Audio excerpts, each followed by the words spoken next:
ইরানের হামলার মুখে জর্ডানের ভূখণ্ড থেকে সমস্ত বিদেশি সৈন্য প্রত্যাহারের জোর দাবি জানিয়েছেন দেশটির রাজনৈতিক, সাংস্কৃতিক ও জাতীয় পর্যায়ের গুরুত্বপূর্ণ ব্যক্তিরা। জর্ডানের বিশিষ্ট নাগরিক, রাজনৈতিক, সাংস্কৃতিক, বুদ্ধিজীবী ও আদিবাসী ব্যক্তিত্বদের স্বাক্ষরিত একটি যৌথ বিবৃতিতে বলা হয়েছে, বিদেশি বাহিনীর উপস্থিতি জর্ডানকে নিরাপত্তা, রাজনৈতিক ও অর্থনৈতিক ঝুঁকির মুখে ফেলেছে এবং আঞ্চলিক যুদ্ধে জড়িয়ে পড়ার সম্ভাবনা বাড়িয়ে দিচ্ছে।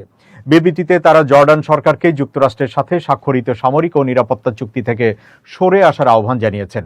এটি জাতীয় সংসদে উত্থাপনের দাবি জানিয়ে বিবৃতিতে বলা হয়, জর্ডানের নাগরিকদের অধিকার, তাদের আইনসভা এবং সুশীল সমাজের প্রতিষ্ঠানের প্রতি সম্মান জানিয়ে চুক্তিটি বাতিল বা সীমিত করা উচিত, যাতে দেশের সার্বভৌমত্ব ও জাতীয় নিরাপত্তাকে প্রভাবিত করতে পারে এমন দায়বদ্ধতাগুলো জর্ডানের জনমত খতিয়ে দেখার সুযোগ পায়।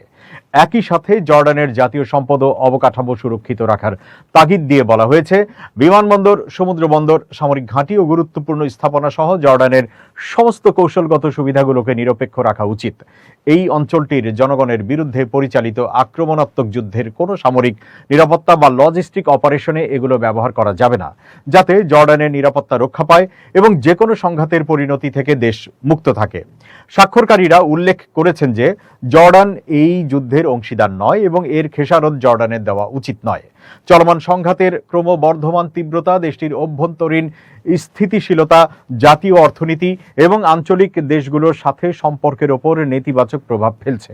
জর্ডানের সেনাবাহিনীর প্রতি গর্ব প্রকাশ করে বিবৃতিতে আহ্বান জানানো হয়েছে, এর জাতীয় মতাদর্শ যেন জেনোসাইড, বাস্তুচ্যুতি ও সম্প্রসারণবাদে চিহ্নিত জায়নিস্ট শত্রুকে মোকাবেলায় স্বদেশ ও পবিত্র স্থানগুলোকে রক্ষার দিকেই নিবেদিত থাকে। তারা ফিলিস্তিন ও জর্ডানের প্রতিরক্ষায় কারামেহ, বাব আল ওয়াদ, লাত্রুন এবং দখলকৃত আল কুদসের দেয়ালে জর্ডান সেনাবাহিনীর ঐতিহাসিক সংগ্রামের কথা স্মরণ করেন।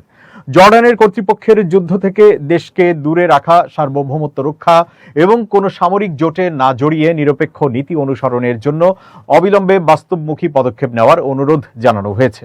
বিশেষ করে আমেরিকান ছত্রছায়ার অধীনে একাত্ম হওয়ার বিপদ এড়িয়ে চলার উপর জোর দিয়ে বলা হয়েছে, কোনো পক্ষকে সাহায্য করে এমন কোনো সামরিক বা লজিস্টিক কর্মকাণ্ডে অংশ না নেওয়ার উপর ভিত্তি করেই দেশের সিদ্ধান্ত গ্রহণ হওয়া উচিত।